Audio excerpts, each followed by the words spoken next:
성경에는 구원을 설명하는 두 가지 방식이 있습니다. 그 첫 번째는 하나님과 사람과의 이 상호 작용으로 설명하는 것입니다. 즉 하나님께서 우리를 구원하시기 위하여 예수 그리스도를 십자가에 내어 주셨고, 그리고 그 예수 그리스도를 믿는 자들은 의롭게 되어 구원을 받는 것입니다.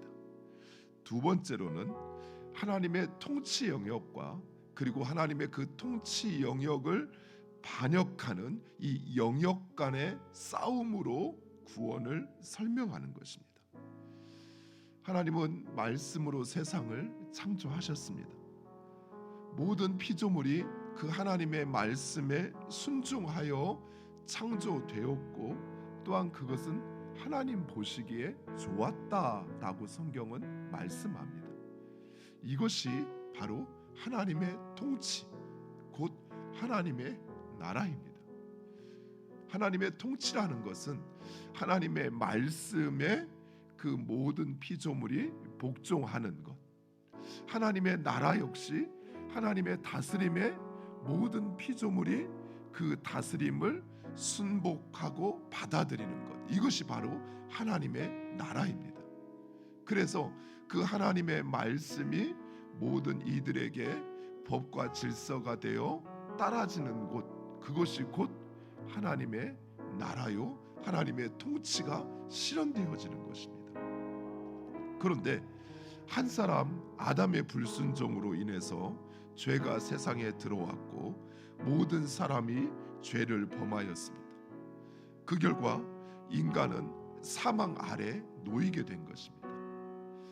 여기에서 이 사망이라는 것은 단순히 이제 우리가 죽게 되었다, 육신의 죽음만을 말하는 것이 아닙니다.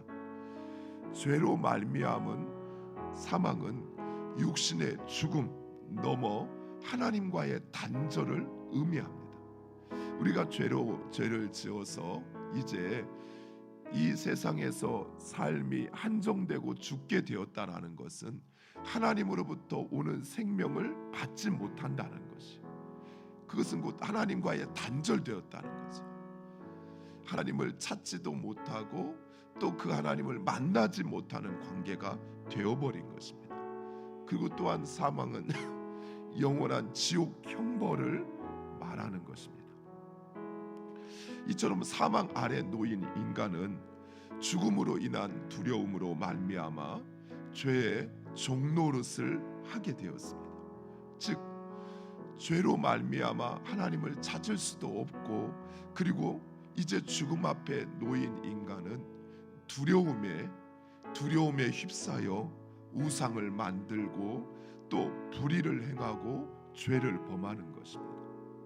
하나님과의 관계가 온전할 때는 하나님으로부터 주어지는 생명, 영원한 생명이 있기에 죽음에 대한 두려움이 없습니다. 그러나 이제 죽음 앞에 놓이게 된 인간, 그 인간은 자신이 모든 것을 상실할 수 있다는 두려움에, 불안함에 우상을 만들기도 하고, 또 세상의 것을 통해서 평안을 얻으려고 하기도 하고, 어떻게든 세상 것을 많이 가지려고 하니까 불의도 행하게 되는 것이지. 그래서 이처럼 사망의 종노릇을 한다라는 것입니다.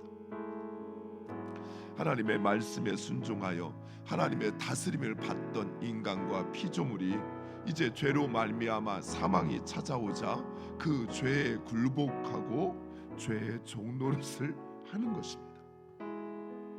하지만 예수 그리스도께서 십자가에서 죽으시고 부활하심으로 이 죄와 사망의 권세를 이기신 것입니다. 즉 죄는 우리를 사망에 이르게 하는데, 예수님께서 죽으셨지만 다시 살아나심으로 이 죄와 사망의 권세를 이기신 것입니다. 그리고 이제 살아나신 예수 그리스도가 우리에게 부어주신 그 예수 그리스도의 은혜는 우리로 하여금 죄를 이기게 하는 바로 그 능력이 있는 것입니다.